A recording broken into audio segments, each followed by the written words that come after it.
Hello my dear students, आपका स्वागत है हमारी यूट्यूब चैनल ऑलवेज न्यू 142 पर। तो मैं राकेश कुमार, मोटिवेशनल स्पीकर। तीर को भी आगे छोड़ने से पहले पीछे खींचना पड़ता है। तीर को भी आगे छोड़ने से पहले पीछे खींचना पड़ता है। उसी तरह अच्छे दिनों के लिए बुरे दिनों से लड़ना पड़ता है। आपने क्या सीखा कि अगर आप अपने जिंदगी में मान सम्मान, पैसा, इज्जत चाहते हैं, लाइफ स्टाइल को थोड़ा सा लग्जरी चाहते हैं, तो उसका एक ही उपाय है बुआ जी, शिक्षा।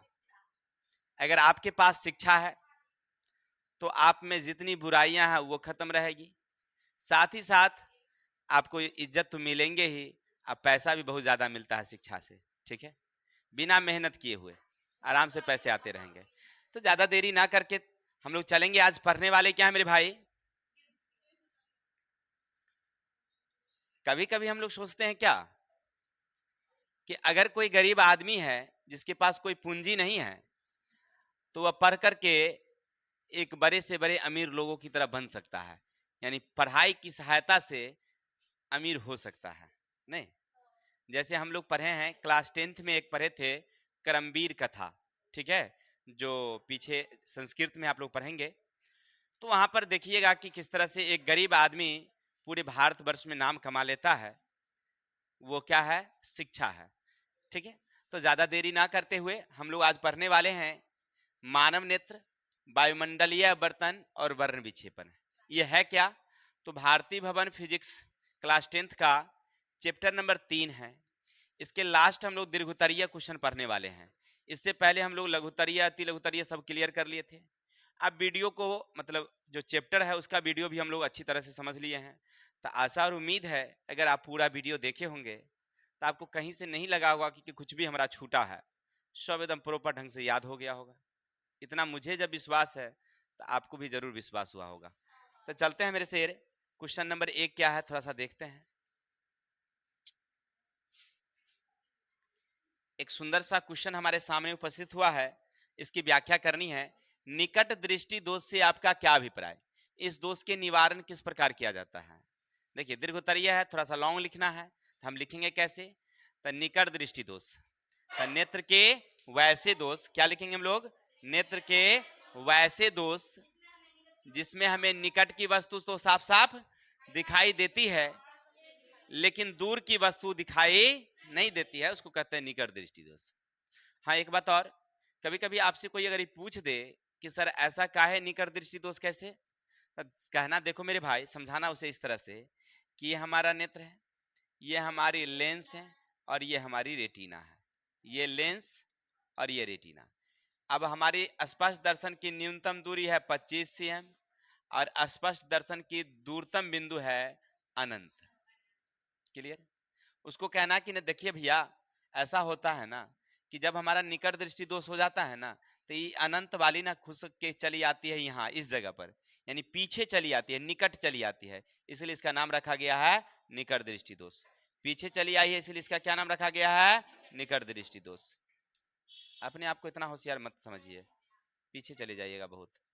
ठीक है, तो हम लोग क्या पढ़ रहे थे कि जो हमारी स्पष्ट दर्शन की जो निकटतम बिंदु है वो तो रहती है, लेकिन जो दूर बिंदु है, दूर बिंदु अनंत है, वो निकट आ जाती है, इसलिए नाम रख दिया गया इसका निकट दृष्टि।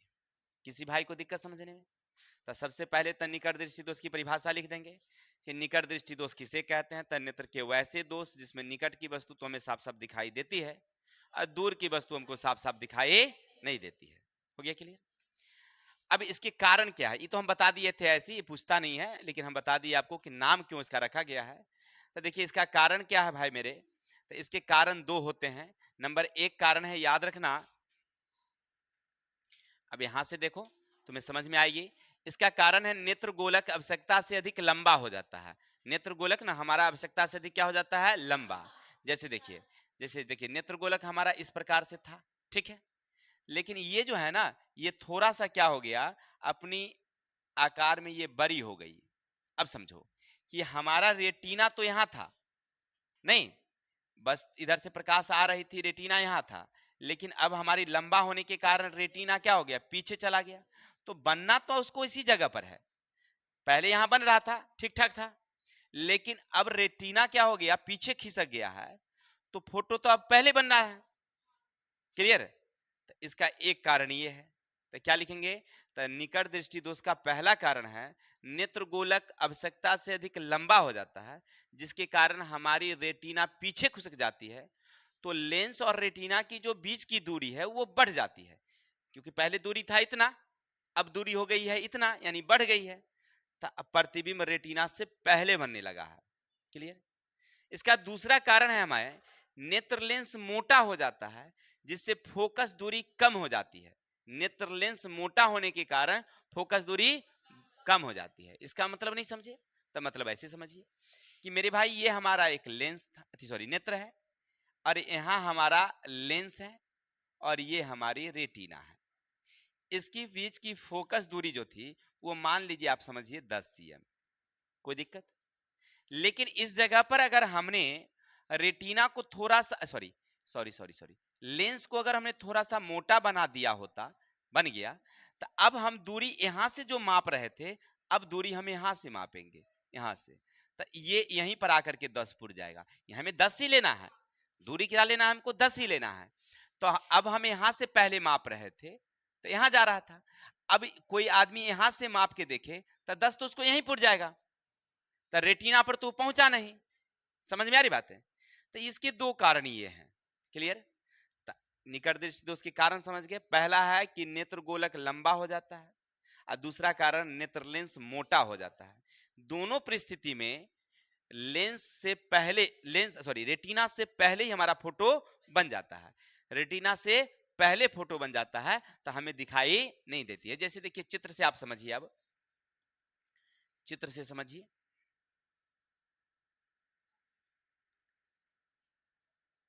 अब देखिए ये हमारा क्या है, नेत्र का नॉर्मल साइज है, वस्तु यहाँ है, तो नॉर्मल नेत्र है तो हमारी रेटिना पर फोटो बन रही है। यहाँ एक किसी ने मोमबत्ती डाल दिया है तो यहाँ मोमबत्ती का फोटो बन रहा है। लेकिन जैसे हमारी क्या हो गई कि ये जो नेत्र गोलक है ना वो थोड़ा सा लंबा हो गया, पीछे चला गया, तो रेटिना से पहले ही आ गया वस्तु, बनना चाहिए रेटिना पर, लेकिन रेटिना पर बन रही नहीं, पहले ही आ गई, तब हमें दिखाई पड़ेगी नहीं, क्योंकि जहां निगेटिव है वहां बनेगा ना, तो निगेटिव पर तो जा ही नहीं रहा है। तो अब हम इसको दूर कैसे करेंगे? तो हमें ऐसे लेंस की आवश्यकता होती है जो प्रकाश को अभिसरित कर दे, यानी फैला करके उसको कहां तक भेज दे, रेटिना तक उसको भेज दे। तो ऐसे लेंस कौन होता है, तो अवतल होता है, जो फैलाने का काम करता है, अपसरित करता है। इसलिए निकट दृष्टि को दूर करने के लिए हम लोग अवतल लेंस का व्यवहार करते हैं। बड़ा ही वीवीआई क्वेश्चन है, एग्जाम की दृष्टि से बड़ा इंपॉर्टेंट है, बराबर एग्जाम में आपको लड़ते नजर आएंगे। ठीक है, यानी आप जब परीक्षा देंगे ना तो कहीं ना कहीं टच कर जाएगा ये कि निकट दृष्टि दोष। अच्छा से इसको एक दोबारा और देख लीजिएगा, प्ले करके समझ में आ जाएगा बिल्कुल। चलते हैं क्वेश्चन नंबर 2 की तरफ। अभी जो आप जो भी क्वेश्चन पढ़ेंगे सारे के सारे क्वेश्चन इंपॉर्टेंट्स हैं, ठीक है, तो इसीलिए सब पर थोड़ा फोकस ध्यान से सुनिएगा। चलते हैं क्वेश्चन नंबर 2 क्या कहता है मेरे भाई, कि दूरदृष्टि दोष से आप क्या समझते हैं, इस दोष के निवारण किस प्रकार है। सेम बात यही है, केवल यहां पर दूरदृष्टि कह दिया है, वहां निकट दृष्टि।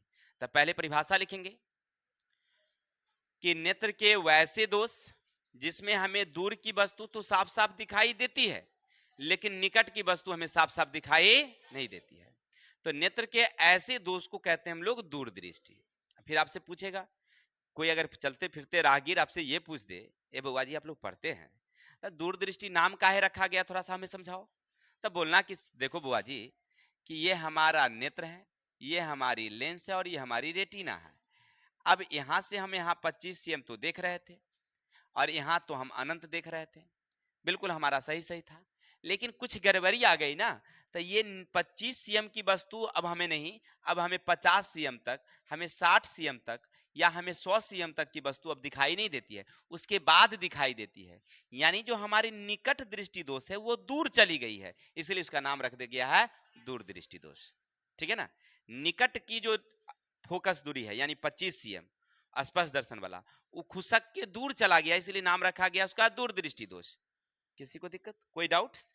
चलिए, लेकिन ये पूछेगा ही नहीं आपसे, ये तो हम इसलिए बता देते हैं कि कहीं कोई पूछ दिया तब, ठीक है, या क्यों रखा गया नाम तब। लेकिन हमसे पूछा जा रहा है बुआ जी निकट दृष्टि दोष किसे कहते हैं, तो आप लिखेंगे नेत्र के वैसे दोष जिसमें निकट की वस्तु हमें साफ साफ दिखाई नहीं देती है और दूर की वस्तु साफ साफ दिखाई देती है। होगी। अब इसके कारण क्या है, तो इसका कारण फिर से दो है। चलिए पहले कारण देखिए फिर चित्र समझेंगे। पहला कारण क्या है मेरे भाई, कि नेत्र गोलक जो है ना वो अधिक मोटा हो जाता है। नेत्र गोलक जो है ना यानी कह सॉरी छोटा हो जाता है। नेत्र गोलक क्या हो जाता है, छोटा हो जाता है, जिसके कारण हमारी रेटिना ना पहले खुसक जाती है। यानी लेंस और रेटिना के बीच की जो प्रॉपर दूरी थी वो अब क्या हो गई है, कम हो गई है। तब प्रतिबिंब रेटिना के बाद बनेगा। क्लियर। दूसरा क्या है कि नेत्र लेंस पतला हो जाता है जिससे फोकस दूरी बढ़ जाती है, तो प्रतिबिंब रेटिना के बाद बनता है। फिर से कहानी इसको चित्र से समझ लेते हैं। अब देखिए, अब आपके सामने एक इस तरह का क्या था, नेत्र था। अब यहां पर आपका क्या है, ये लेंस है और ये हमारी निगेटिव चल रही है, निगेटिव। कोई दिक्कत। आप यहां से आप वस्तु का फोटो आ रहा है तो आपको साफ साफ दिखाई दे रही थी, बिल्कुल सही। अभी दोनों के बीच की दूरी को एक अनुमान द्वारा हम मानते हैं कि 5 cm है। कोई दिक्कत किसी को। लेकिन क्या हुआ कि नेत्र गोलक ना हमारा आवश्यकता से पहले छोटा हो गया, यहां आ गया, यहां आ गया। तो अब इसकी जो फोकस दूरी है ये तो चल गई, 4 cm बच गई, क्योंकि 1 cm पीछे खिसक गया है। तो रेटिना था यहां लेकिन खुसक के चला आया पीछे। तो अब तो फोटो तो वो पिछुए बनाएगा, क्योंकि उसका लेंस की जो क्षमता है वो क्षमता वही है, लेंस में कोई दूरी कमी नहीं है। तो ये तो आराम से अपनी फोकस को वहां बिठाएगा ही जहां बन रहा था पहले से। तुम खिसक के चले आए हो, उससे हमें क्या दिक्कत है, हम तो फोटो वहीं बनाएंगे जहां पहले थे। नंबर एक कारण ये है। दूसरा कारण इसका है कि जो लेंस है ना, तो अब समझो यहाँ लेंस से कि लेंस अभी इस प्रकार का है मान लो, तो यहां से हम लोग मापते हैं दूरी, तो यहां तक तो मान लीजिए 5 cm चल रही है। लेकिन अगर ये पतला हो जाए, लेंस पतला हो जाए, पतला हो जाए, तो हम यहां से मापेंगे। अब ऐसे थोड़ा सा और चित्र को मोटा बनाते हैं। पहले लेंस हमारा इस प्रकार से था, समझिए, और रेटिना हमारा इस प्रकार से था। तो यहां से हम मापते थे दूरी, तो ये 5 cm है, कोई दिक्कत। लेकिन लेंस अब की बारी क्या हो गई, एकदम पतली हो गई, पतली। तो अब हम यहां से दूरी मापेंगे, यहां से मापेंगे, तो हमको 5 cm यहां से मापेंगे तो पीछे भागेगा, क्योंकि आप यहां से 5 मापे हैं तो आप यहीं पर आ गए। लेकिन हम यहां से 5 मापेंगे तो हम तो यहां चले जाएंगे। समझ में आ रही बात। तो रेटिना के बाद हम चले गए। समझ में आई बात। तो दो कारण होते हैं इसके, या तो नेत्र गोलक छोटा हो गया या नेत्र लेंस पतला हो गया, जिसके कारण रेटिना और लेंस के बीच की जो दूरी है ना वो क्या हो जाती है, कम हो जाती है। तो प्रतिबिंब रेटिना के बाद बनने लगता है। अब चित्र से समझिए थोड़ा सा। अब देखिए, आप दूरदृष्टि का हमने एक तस्वीर लिया है। देखिए ये जो देख रहे हैं ये वस्तु है। अब इसका तस्वीर बनना चाहिए रेटिना पर, लेकिन ये रेटिना पर ना बन के जा रही है पीछे, क्योंकि पहले हमारा लेंस यहां तक फोकस करता था, यानी रेटिना हमारी यहां थी। लेकिन कुछ गड़बड़ी बस ये खुसुक के पीछे चली गई और यहां आ गई। लेकिन ये लेंस जो है वो कहता है कि नहीं, हम तो वहीं बनाएंगे जहां बना रहे थे। तो यहीं पर एप्पल बना रहा है अपना। किसी भाई को दिक्कत। अब एक चीज और ध्यान रखिएगा, ये बड़ा है तो यहाँ छोटा बन रहा है। ठीक। अब क्या करेंगे, तो हमें ऐसे लेंस की आवश्यकता होती है जो उसे क्या कर दे ना, सिकोड़ दे, उसे मोड़ दे, है कि नहीं। अब प्रकाश जो भागा जा रहा है उसको पकड़ के पीछे ले आवे, तो ऐसा कौन काम करेगा भाई, तो उत्तल करेगा। तो उत्तल यानी अभिसारी, सिकोड़ने का काम कौन करता है, उत्तल लेंस करता है। तो इसलिए उत्तल लेंस लगा देंगे जो सिकोड़ दे। तो देखिए पहला में क्या हो रहा था, पिछुए बन रहा था, निकट वाला में पिछुए बन रहा था। तो ऐसा लेंस चाहिए धक्का दे के ओकरा पहुंचावे, तो अवतल धक्का देता है। इसमें करता है पीछे बनाता है, यानी दूर दृष्टि में पीछे बनाता है। तो ऐसा चाहिए जो सिकुड़ावे, तो खींच के लावे ओकरा जगह पर, तो लाए तो उत्तल। यानी कि कहने का अर्थ है कि दूर दृष्टि दोष को दूर करने के लिए हम लोग किसका व्यवहार करेंगे, उत्तल लेंस का। आशा है आपको दोनों क्वेश्चन बखूबी समझ में आया होगा।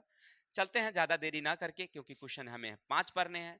अगर ये दुइयों क्वेश्चन में ज्यादा देर लगा देंगे तो क्वेश्चन हो जाएगा लंबा लंबा। चलो मेरे भाई, अब चलते हैं। कहता आपसे कि दृष्टि दोष क्या है। तो हम लोग पढ़ते हैं दृष्टि दोष का मतलब कि जब हमें दिखाई नहीं पड़ती है। क्या जी, कोई कारण हो, कारण चाहे जो भी रहे उससे हमको लेना देना नहीं है। अगर आपको दिखाई प्रॉपर ढंग से नहीं पड़ी ना तो दृष्टि दोष है। जब बिल्कुल नहीं दिखाई पड़ा वो अलग है मेरे भाई। जब आपको कुछ नहीं दिखाई पड़ता है, बिल्कुल सारा संसार काला काला दिखाई पड़े, वो एक अलग मैटर है, हमें उसके बारे में भी नहीं पढ़ना है। यहां पर है कि आपको या तो दूर की वस्तु ना दिखाई पड़े या निकट की वस्तु नहीं दिखाई पड़े, यानी एक तो दिखाई पड़ रही है, एक दिखाई नहीं पड़ रही है। क्लियर? या दिखाई पड़ भी रही है तो धुंधली धुंधली दिखाई पड़ रही है, तो इसको कहते हैं दृष्टि दोष। ना कि अगर मान लीजिए हम चौपट दास हो गए, एकदम बिल्कुल अंधेरा, हमको आंखें नहीं है, माने है नेत्र में ज्योति नहीं है, रोशनी नहीं है, तो हम वो अलग मैटर है। यहाँ पर वो मैटर की कहानी नहीं है। हमें पढ़ना है कि जब हमें निकट की वस्तु हो या दूर की वस्तु जब साफ साफ दिखाई नहीं देती है तो उसे कहते हैं दृष्टि दोष। किसी भाई को दिक्कत, आपसे पूछा जाए कि दृष्टि दोष किसे कहते हैं, क्या बताओगे? कि नेत्र के वैसे दोष जिसमें या तो निकट की वस्तु या दूर की वस्तु या दोनों में से कोई साफ साफ अगर हमें दिखाई नहीं दे रही है तो उसे कहते हैं नेत्र दोष, ठीक है, या दृष्टि दोष। अब आपसे कह रहा है ये कितने प्रकार के होते हैं, तो याद रखेंगे ये 2 प्रकार के होते हैं मुख्य रूप से, लेकिन ऐसे होते हैं 3 प्रकार के।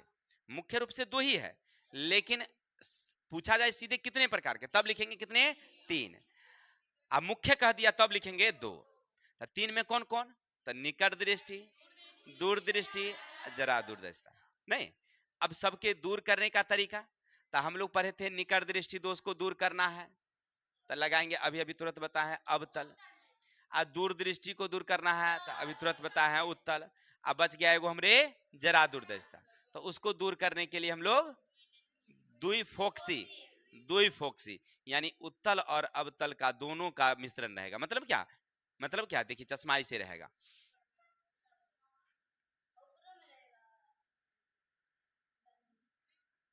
है ना, ये ऐसे रहेगा, ऐसे रहेगा, द्विफोक्सी में ऐसे रहेगा। हो गया क्लियर, दोनों पर कर लेंस रहेगा। चलिए धन्यवाद। आप चश्मा में देख सकते हैं, आपके आस पड़ोस में कोई बूढ़े लोग होंगे तो उनमें। अब मेरे शेर, तो ये क्वेश्चन तो 3 बड़ा शॉर्ट क्वेश्चन था तो हो गया। अब चलते हैं समझने वाला क्वेश्चन है 4।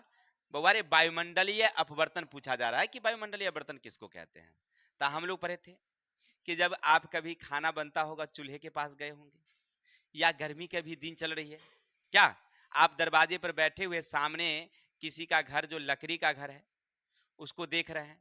आप गांव देहात में तो भूसकुल्ला देखे होंगे, लकड़ी का बना होता है, नहीं भूसकर्रा जिसको कहते हैं देहाती भाषा में, है ना, जिसमें भूसा रखते हैं।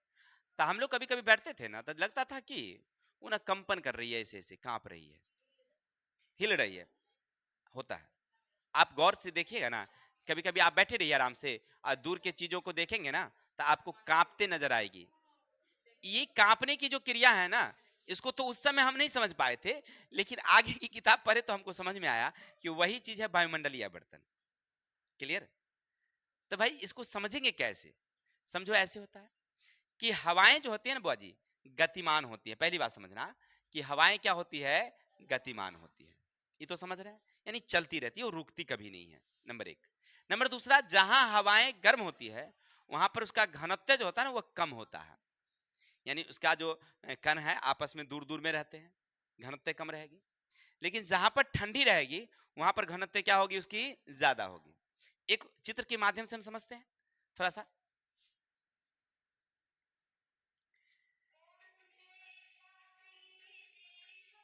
देखिए चित्र यहां समझते हैं। मान लीजिए ये हमारी वायु है,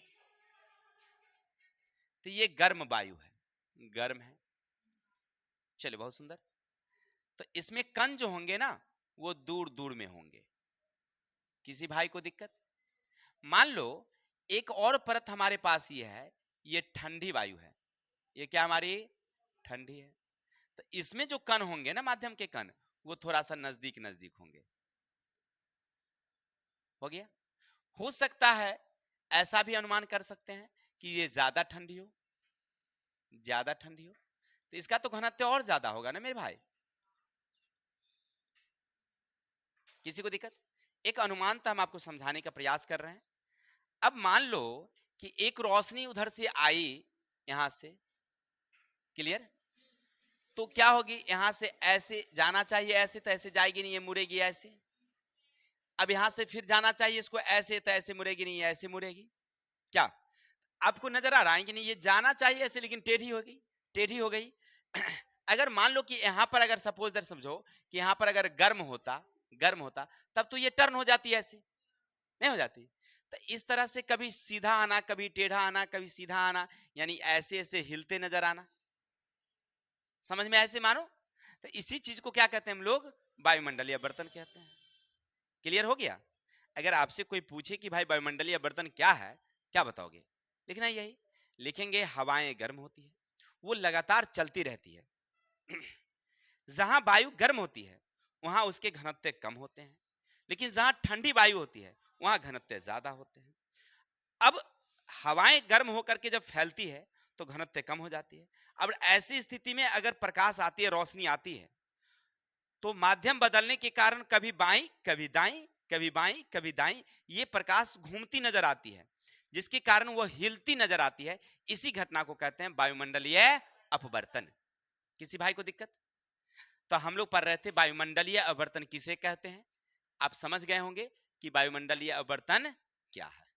अब उदाहरण देकर समझाना था, जैसे हमने आपको उदाहरण भी देकर समझाया, आप वैसे समझा देंगे कि मानते एक परत बना लेंगे जिसमें लिखेंगे गर्म वायु, घनत्व कम कर देंगे। एक लेंगे ठंडी वायु, घनत्व ज्यादा कर देंगे। फिर एक गर्म वायु, कम कर देंगे घनत्व को, और तिरछी प्रकाश को डाल देंगे। एक बार ऐसे लाएंगे, फिर ऐसे कर देंगे, ऐसे कर देंगे, हो गया। इस तरह से क्या होगी? वो टेढ़ी नजर आएगी, तो उसको कहते हैं हम लोग। किसी भाई को दिक्कत? चलिए आगे चलते हैं, क्वेश्चन नंबर नेक्स्ट। चलिए मेरे भाई, क्वेश्चन नंबर 5 क्या कहता है समझना थोड़ा सा। स्पेक्ट्रम क्या है? आप किस प्रकार दिखाएंगे कि सूर्य का प्रकाश 7 वर्णों से बना है? देखिए, यही आपसे कह रहा है कि स्पेक्ट्रम क्या है। चलिए चित्र से ही समझ लेते हैं। ऐसे तो आप लोग पहले भी समझ ही रहे होंगे, लेकिन फिर भी थोड़ा सा चित्र देख लेते हैं। एक बड़ी ही मनोरम हमने तस्वीर खींचा है यहाँ भाई। ए इसको आप AI तस्वीर कह सकते हैं, ठीक है, यानी कंप्यूटर बेसिस तस्वीरें हैं। क्लियर? अब गौर करके देखिए तस्वीर में क्या समझ में आ रही है कि एक कांच का ये टुकड़ा है जिसको हम लोग प्रिज्म नाम जानते हैं, और इधर से एक श्वेत प्रकाश आ रही थी सीधा, लेकिन जैसे ही प्रिज्म में इन की है, इसके बाद यहां से वो 7 अलग अलग वर्णों में वो क्या हो गई है? टूट गई है। और फिर से जब बाहर निकलने लगी है तो भी ये टूट गई है, नहीं टूट गई है, यानी इसका फैलाव होते चला गया, जिसके कारण ये अलग अलग वर्णों में हमें दिखाई पड़ रही है। अब एक चीज और गौर करिएगा, आप ध्यान से देखिएगा कि पूरे तस्वीर में एक चीज हमें गौर में समझ में आया जब हमने देखा तस्वीर को, तो लाल की देख रहे हैं ना कि पट्टी बहुत लंबी है, नहीं देख रहे हैं? बाकी वर्णों की पट्टियां बहुत छोटी बनी गई है, नहीं बनाई गई। इसका मतलब है कि लाल जो है ना वो तरंगदैर्घ्य उसका ज्यादा होता है और विचलन कम होता है, परकिरणन कम होता है, जिसके कारण उसमें जितनी रोशनी थी वो उतने ही लेकर के जा रही है। लेकिन बाकी नीचे वाली की पट्टी आप देख रहे हैं ना, बिल्कुल क्या है? कम है। इसका मतलब वो आई थी बहुत ज्यादा, लेकिन रास्ते में ही छिरिया फिरिया करके खत्म हो गए, तन के जा रही है आगे। क्या मतलब समझ रहे ना? तस्वीर ये बयां कर रहा है कि भाई इस तरह से, मतलब हमें पढ़ना था स्पेक्ट्रम क्या है, तो क्या बताएंगे? जब श्वेत प्रकाश किसी प्रिज्म पर पड़ती है तो 7 अलग अलग अलग विभिन्न वर्णों में टूट जाती है, इस घटना को कहते हैं स्पेक्ट्रम। लेकिन कभी आपसे ये पूछ दे कि टूटने का कारण क्या हो सकता है, क्यों ऐसी घटना घटती है, इसका कारण क्या है मेरे भाई? तो देखो, वायु में जितने भी कलर है ना, सबकी चाल और तरंगदैर्घ्य एक जैसी है, लेकिन जैसी प्रिज्म में इन करती है तो सभी की तरंगदैर्घ्य और विचलन अलग अलग हो जाती है, सभी की विचलन अलग अलग हो जाती है, वो इसीलिए अलग अलग दिखाई देती है। किसी को कोई दिक्कत? अगर आपसे पूछे कि ये स्पेक्ट्रम की जो घटना है, यानी वर्ण विक्षेपण की जो घटना है, वो क्यों होती है ऐसा, तो आप बताएंगे कि प्रिज्म में वह जाने के बाद उसका विचलन और तरंगदैर्घ्य अलग अलग होती है सभी वर्णों का, इसलिए वो अलग अलग दिखाई देती है। कोई दिक्कत? लेकिन हमें तो ये पढ़ना ही नहीं था, पढ़ना था कि आपको दिखाना है कि श्वेत प्रकाश 7 वर्णों की बनी है। तो लिखेंगे श्वेत प्रकाश 7 वर्णों की बनी है, इसे दिखाने के लिए एक प्रयोग करते हैं। एक अंधेरा कमरा लेते हैं, अंधेरे कमरे में एक खिड़की के छोटे से पल्ले में एक छोटा सा छिद्र कर देते हैं, और छिद्र से सूरज की रोशनी जिस सामने आ रही होती है उसके सामने एक टेबल लगा लेते हैं और टेबल पर एक प्रिज्म रख देते हैं जहां प्रिज्म पर सूरज की रोशनी पड़ रही होती है। ठीक है, तो हम देखते हैं कि प्रिज्म से प्रकाश जब अपवर्तित होती है तो सामने वाली दीवारों पर वह 7 अलग अलग रंगों में टूट जाती है। इसको कहते हैं हम लोग स्पेक्ट्रम या वर्ण विक्षेपन। फिर समझते हैं कैसे प्रयोग लिखेंगे। तब पूरा क्वेश्चन को पहले समझ लेते हैं। लिखेंगे क्या आप कि वर्ण विक्षेपन या स्पेक्ट्रम क्या है। तो लिखेंगे सूर्य प्रकाश या श्वेत प्रकाश जब किसी प्रिज्म पर पड़ती है तो 7 अलग अलग वर्णों में टूट जाती है। इस घटना को कहते हैं वर्ण विक्षेपन। यह वर्ण एक पट्टी के रूप में जमा हो जाती है, दिखाई देती है। इसको स्पेक्ट्रम या वर्ण क्रम कहते हैं। स्पेक्ट्रम या वर्ण क्रम कहते हैं। हो गया क्लियर। अब आपसे कह रहा है कि आप दिखाइए कि सूर्य प्रकाश 7 वर्णों की बनी है, कैसे दिखाएंगे। तो लिखेंगे इसे दिखाने के लिए एक अंधेरा कमरा लेते हैं हम लोग। एक क्या लेते हैं हम लोग, अंधेरा कमरा लेते हैं। सामने एक खिड़की से उसका एक भाग जो टूटा हुआ है, इससे सूरज की रोशनी आ रही होती है और ये सामने एक टेबल लगा देते हैं। एक टेबल लगा देते हैं और वहां एक प्रिज्म रख देते हैं। प्रिज्म रखते हैं तो सूरज की रोशनी जब प्रिज्म पर पड़ती है तो वह 7 अलग अलग वर्णों में सामने वाली दीवारों पर हमें दिखाई देती है। इससे यह स्पष्ट हो जाता है, इससे यह स्पष्ट हो जाता है कि सूरज की रोशनी 7 वर्णों की बनी है। किसी भाई को दिक्कत? एक सुंदर सा तस्वीर बना के लाएंगे आप। चलते हैं क्वेश्चन नंबर आगे। एक लास्ट क्वेश्चन हमारा है, एक प्रयोग द्वारा दिखाइए कि श्वेत प्रकाश के अवयवी वर्णों के मिलने से पुनः श्वेत प्रकाश का निर्माण हुआ था। देखिए, किसी ने जो बनाया था या बताया था कि श्वेत प्रकाश 7 वर्णों की बनी है, उन्होंने कई प्रयोग किए होंगे, कई ना कई उसने विश्लेषण दिया होगा अपना, तब जाकर के सब लोग देखे समझे, तब समझ में आया कि इस तरह की बातें हैं, तब विश्वास किया होगा। ऐसे नहीं किसी ने कह दिया हो गया। तो इसकी खोज किसने किया था सबसे पहले? तो न्यूटन साहब ने किया। और न्यूटन साहब ने क्या किया, उन्होंने बताया कि 7 रंग को अगर तुम जोड़ दोगे ना तो तुमको फिर से व्हाइट मिल जाएगा। अरे सूरज की रोशनी तो 7 में है ही, लेकिन इन 7 को फिर से जोड़ो तो तुम्हें क्या मिलेगा? व्हाइट मिलेगा। कहा कैसे? तो उसने कहा देखो मेरे भाई, ऐसे एक ले लो तुम, क्या एक गोल चक्र उन्होंने कूट का ले लिया, ऐसे वाला व्हाइट ही है इसीलिए नहीं बन रहा ना, ऐसे ले लिया उन्होंने और इसको क्या किया उन्होंने 7 अलग अलग भागों में बांट करके और सबको रंग दिया वैजानी हॉपी नाला के हिसाब से। हो गया। इस 7 एक चक्र लिया कूट का बनाया और उसको अलग अलग भागों में एकदम बराबर बराबर रंग से रंग दिया और उसको ले गया कहां पर? एक चक्री में ना, आटा चक्की वाला होता चक्री, ओकरे में जाके सेट कर दिए। सेट करके आ कहता नहीं चलावा तो हो, फुक फुक मारा था, तो उधर इंजन चल गया फुक फुक फुक फुक फुक, तो इन्हें पुलिया चल गया गुर गुर गुर गुर गुर। हो गया। अब देखने वाले को ना कोई रंग दिखाई नहीं पड़ रहा था, उजला उजला दिखाई पड़ रहा था। न्यूटन को पिट्ठिया ठोक दिया, सब कहा बारे कमाल कर दिया तूता। मतलब क्या? 7 रंगों से क्या बनी? लेकिन ये मजेदार चीज नहीं है, इसका और थोड़े से तरीके से होना चाहिए। तो न्यूटन साहब ने कहा था कोई बात नहीं, तो चलो दूसरे तरीका हमको थोड़े समझा देते हैं, तो हम भी आपको समझा देते हैं। उन्होंने कहा कि देखो बुआ, एक सामने देख रहा है ना, एक प्रिज्म है, कोई दिक्कत? बिल्कुल सही। सामने से क्या आ रही है? ये श्वेत प्रकाश आ रही है। प्रिज्म में गई है तो कितने रंगों में टूट गई है भाई मेरे? 7 रंग। ऊपर में रेड, नीचे बाकी को रंग को नहीं दिखा गया है क्योंकि छोटा जगह था, इसीलिए 7 रंग में टूट गया ना।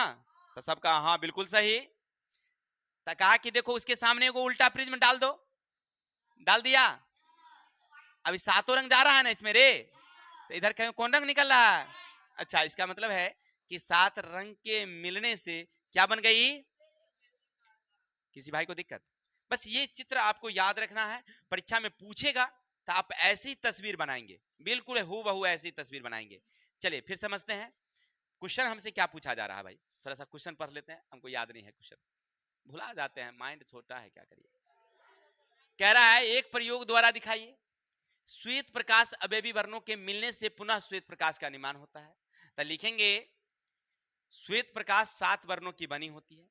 इसे दिखाने के लिए श्वेत प्रकाश के मार्ग में जब कोई प्रिज्म रखते हैं तो प्रिज्म से प्रकाश जब अपवर्तित होती है,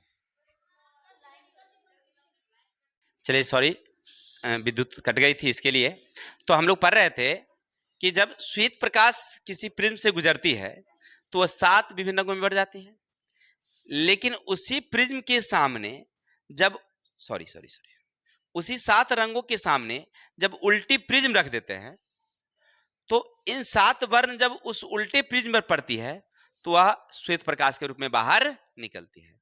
इससे स्पष्ट होता है कि श्वेत प्रकाश 7 वर्णों की बनी है, लेकिन जब 7 वर्ण को फिर से हम प्रिज्म से गुजारेंगे तो वह श्वेत प्रकाश में निकल जाएगी। अर्थात 7 अवयवी वर्णों के मिलने से श्वेत प्रकाश का निर्माण होता। किसी को दिक्कत? तो हम लोग पढ़ रहे थे अभी तक निकट दृष्टि दोष क्या है, दूर दृष्टि दोष क्या है, दृष्टि दोष क्या है, फिर पढ़े वायुमंडलीय अपवर्तन क्या है, फिर पढ़े हम लोग स्पेक्ट्रम क्या है, और साथ ही साथ पढ़ा हमने कि 7 विभिन्न वर्णों के मिलने से श्वेत प्रकाश बनती है, इनके प्रायोगिक प्रदर्शन। सारे क्वेश्चनों को हमने तस्वीर से समझाने का प्रयास किया। आशा और उम्मीद है आपको समझ में आया होगा। किसी भाई को कोई दिक्कत है क्या, समझना चाहेंगे हमसे क्या? चलिए तो आज के लिए इतना ही रहेगा, कल मिलेंगे नेक्स्ट वीडियो के साथ। तब तक के लिए हंसते रहिए, मुस्कुराते रहिए। हाँ थोड़ी सी गर्मी ज़्यादा है, इसके लिए सॉरी। तब विशेष कल मिलते हैं नेक्स्ट वीडियो के साथ। जय हिंद, जय भारत।